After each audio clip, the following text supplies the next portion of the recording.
Halo teman-teman semuanya, kembali lagi ke channel YouTube aku, Jessica Christy, channel yang tentunya akan membahas seputar tips edukasi, karir, dan financial freedom. Di video kali ini aku masih membahas seputar karir, dan tapi sebelumnya bagi teman-teman yang masih bingung untuk memulai karir kalian di perusahaan mana, kalian bisa nonton video aku yang ini. Di situ aku kasih beberapa informasi dan juga tips bagaimana cara memulai karir, bagusnya di perusahaan besar atau perusahaan kecil. Dan kalau kalian sudah menentukan perusahaan mana yang ingin kalian join untuk memulai karir kalian, tentunya langkah selanjutnya adalah kalian melamar ke perusahaan tersebut. Dan salah satu yang paling penting adalah kalian harus prepare CV kalian. Bagaimana cara membuat CV yang menarik agar kalian bisa lolos tahap screening dokumen HRD? Kalian bisa nonton video aku yang ini. Di situ aku kasih beberapa tips buat kalian agar kalian bisa membuat CV kalian lebih menarik. Nah, kalau kalian sudah memilih perusahaan kecil atau perusahaan besar, kemudian kalian sudah melamar pekerjaannya, sudah bikin CV, langkah selanjutnya adalah kalian akan dipanggil oleh HRD untuk mengikuti interview dan juga psikotes. Di video kali ini, aku akan bahas tentang tips cara menjawab 5 pertanyaan yang paling sering ditanyakan pada saat interview HRD. Untuk tips psikotes akan aku sharing di video selanjutnya, so jangan lupa untuk subscribe dulu channel YouTube aku agar kalian tidak tertinggal dengan video selanjutnya. Dan juga jangan di skip video kali ini agar kalian bisa mendapatkan informasi secara utuh dan secara lengkap. Pertanyaan pertama yang pasti atau sering banget ditanyain HRD adalah ceritakan tentang diri kamu. Terus kamu bertanya-tanya, kamu harus ceritain apa sebenarnya? Di sini kalian bisa menceritakan tentang sedikit jenjang pendidikan kalian kuliah di mana, kalian ambil jurusan apa, tidak perlu terlalu detail karena sebenarnya semua itu ada di CV kamu yang sudah kalian submit ke perusahaan itu, dan HRD pasti sudah baca profil kamu sebelum mereka memanggil kamu untuk tahap interview. Jadi, sebaiknya kalian menceritakan tentang pengalaman kalian secara detail. Kalau kalian fresh graduate, kalian bisa ceritain tentang pengalaman organisasi kalian selama di kampus. Kalian pernah menjabat sebagai posisi apa di organisasi tersebut. Kemudian kalau kalian pernah magang, kalian bisa ceritain tentang posisi apa yang kalian tempati waktu kalian magang di perusahaan itu. Kemudian job desk-nya seperti apa. Kalian bisa ceritakan secara detail di pertanyaan ini.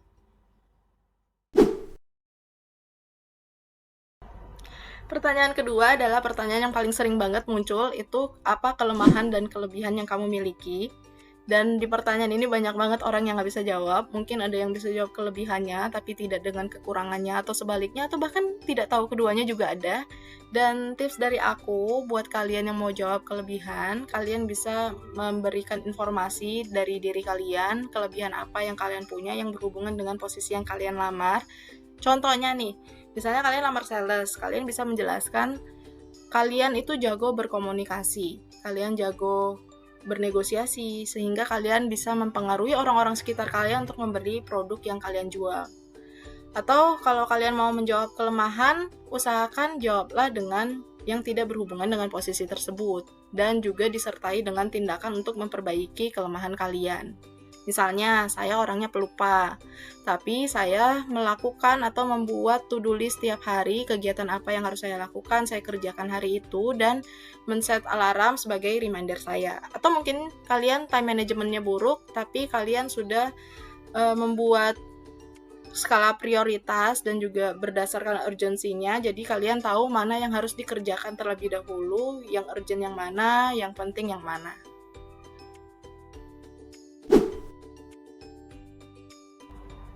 Pertanyaan ketiga yang sering juga ditanyakan yaitu kenapa kamu tertarik untuk join atau bergabung di perusahaan ini, dan banyak banget orang yang terjebak dan gagal dalam menjawab pertanyaan ini. Jadi sebenarnya perusahaan ingin melihat motivasi dan loyalitas kamu sesungguhnya, jadi usahakanlah jawab dengan alasan-alasan yang positif dan motivasi yang membangun.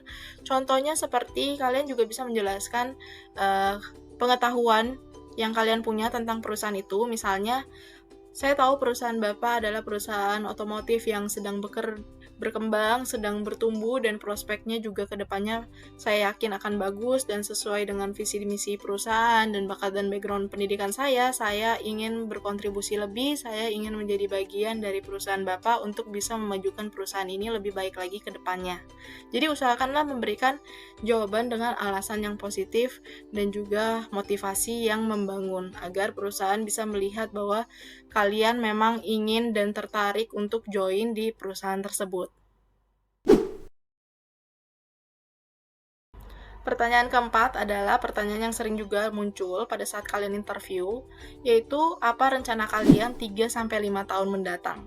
Banyak orang yang tidak tahu rencana dia, apa yang mau dilakukannya pada saat 3-5 tahun ke depan karena mereka tidak punya target. Tapi ada juga orang-orang yang memanfaatkan pertanyaan ini untuk menceritakan visi misi dia ke depannya. Jadi di pertanyaan ini sebenarnya perusahaan itu ingin melihat loyalitas kalian seperti apa ke depannya. Jadi usahakanlah kalian memberikan penjelasan yang positif dan juga realistis. Jangan kalian memberikan jawaban seperti misalnya 3-5 tahun mendatang saya akan menikah, kemudian full time menjadi ibu rumah tangga, atau kalian ingin membangun bisnis, karena itu akan menjadi nilai negatif sebenarnya buat kalian, karena perusahaan akan menilai kalian bahwa kalian itu tidak akan bertahan lama.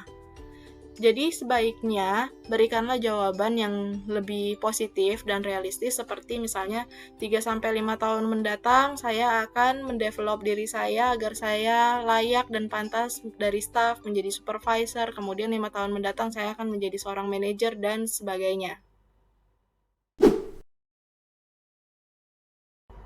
Pertanyaan kelima adalah pertanyaan yang sering banget dan pasti ditanyakan, tapi ini adalah pertanyaan yang sangat simpel sebenarnya, tapi banyak orang gagal di pertanyaan ini. Pertanyaannya adalah, apakah ada yang ingin ditanyakan? Dan biasanya kalau kalian sudah dapat pertanyaan ini, menandakan bahwa interview kalian akan segera berakhir. Dan jangan sia-siakan pertanyaan terakhir ini, karena sebenarnya perusahaan juga masih menilai kalian. Karena orang yang benar-benar serius untuk melamar ke suatu perusahaan, pasti dia mempunyai rasa keingintahuan yang besar, jadi pasti ada pertanyaan. Jangan sampai kalian menjawab tidak ada pertanyaan. Usahakanlah jawab tentang bagaimana kultur kerja atau lingkungan kerjanya di sana, atau jenjang karirnya seperti apa, dan jangan sampai kalian menanyakan gaji pada pertanyaan ini. Itulah list 5 pertanyaan yang paling sering ditanyakan pada saat interview HRD, dan aku juga sudah sharing terkait tips-tips cara menjawab pertanyaan-pertanyaan tersebut.